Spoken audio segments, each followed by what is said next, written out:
Travel restrictions will be vitally important in the coming months.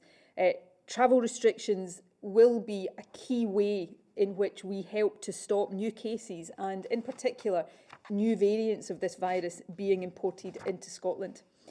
As we found out and have learned to our cost over the summer, the virus travels when people travel, and there will be a need for restrictions on travel, perhaps even after vaccination is even more widespread than it is right now. Indeed, at a time when there is rightly a focus on lessons that we should be learning from earlier stages of the pandemic, this is one that I would highlight, that we perhaps should have done more at an earlier stage to restrict travel across our borders. Now, we've been in discussion with the UK Government for some time about improving border controls. In these discussions, we have raised the issue of quarantine hotels, where people who are returning to the UK can self-isolate.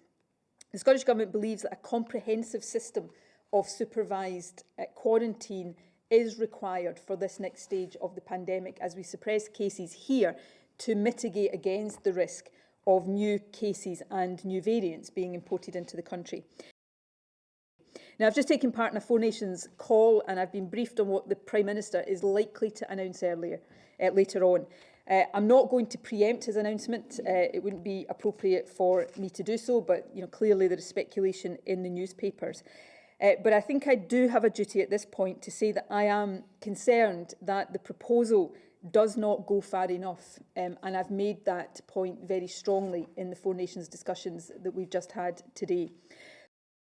So while the Scottish Government will initially emulate the UK Government's steps on enhancing quarantine arrangements, we will be seeking urgently to persuade them to go much further and indeed to move to a comprehensive system of supervised quarantine.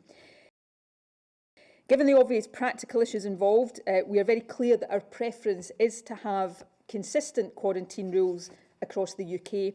But if there is no agreement to go further on a Four Nations basis, we will be considering going further ourselves, and we will set out any such additional measures next week.